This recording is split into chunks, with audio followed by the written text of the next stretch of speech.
નમસ્કાર BB news ગુજરાતમાં હું સુભાષ આપનું સ્વાગત કરું છું। ભારતને વિશ્વગુરુ બનતા જો કોઈ બે પરિબળો રોકી રહ્યા હોય તો એમાંથી એક છે નેતાઓની ધર્મની રાજનીતિ અને બીજું અલગ અલગ ધર્મના ઠેકેદારોના ધાર્મિક નિવેદનો। આઝાદીના આટલા વર્ષો પછી પણ હજી આપણે ધર્મની લડાઈમાંથી ઊંચા નથી આવી શક્યા અને આ બાબત દેશના દરેક નાગરિકને લાગુ પડે છે।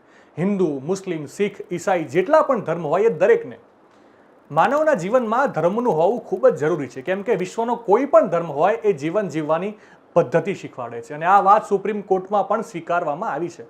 પણ આપણા દેશના દુર્ભાગ્ય કહેવાય કે આપણે હજી સુધી ધર્મનો મતલબ નથી સમજી શક્યા।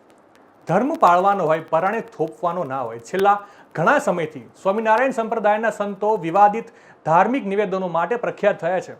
સ્વામિનારાયણ સંપ્રદાયના સાધુઓ હિન્દુ દેવી દેવતાઓ અંગેની ટિપ્પણીઓ કરીને અવારનવાર વિવાદમાં આવે છે। હાલ સ્વામિનારાયણ સ્વામીઓના એક પછી એક બફાટ અને વિવાદ સામે આવી રહ્યા છે, ત્યારે ફરી એકવાર સ્વામિનારાયણ સાધુનો વિવાદ સામે આવ્યો છે।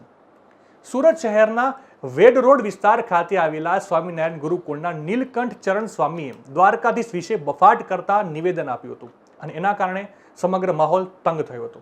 નીલકંઠ ચરણ સ્વામીએ કહ્યું કે દ્વારકાધીશે પોતાના નિવાસ માટે મંદિર બનાવવા માટે મહારાજને પ્રાર્થના કરી હતી।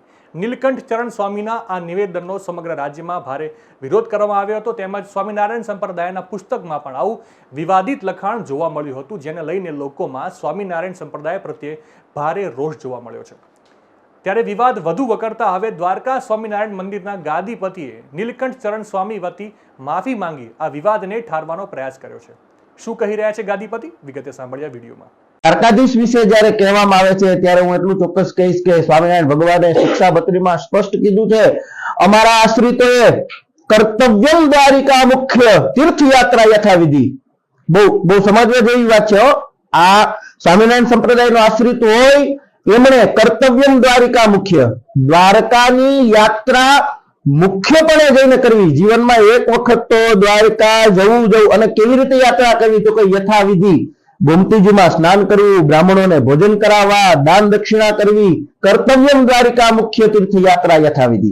દ્વારકાની યાત્રા અવશ્યપણે અમારા સત્સંગીઓએ કરવી। છતાંય જો કોઈ દેવી દેવતાઓના ખંડન કરતા હોય, ભગવાન દ્વારકાધીશ વિશે કોઈ કાંઈ બોલતા હોય તો હું કહીશ કે એની વિચારધારા સ્વામિનારાયણ ભગવાનની આ વિચારધારા નથી, સ્વામિનારાયણ સંપ્રદાયની આ વિચારધારા નથી, સ્વામિનારાયણ ભગવાનના કોઈ આશ્રિતની આ વિચારધારા નથી। કોઈ કરતું હોય, કોઈ યુક્તિ દ્વારા કે પોતાની અણસમજણ દ્વારા જો કોઈ દેવતાઓનું, કોઈ દેવીઓનું અથવા તો ભગવાન દ્વારકાધીશનું, ભગવાન રામચંદ્ર મહાપ્રભુનું, ભગવાન શંકરનું કોઈ ખંડન કરતું હોય તો એની પોતાની વિચારધારા છે, સ્વામિનારાયણ સંપ્રદાયની આ વિચારધારા નથી। નવા સમાચાર, નવી અપડેટ સાથે ફરી મળીશું, ત્યાં સુધી મને રજા આપશો। નમસ્કાર।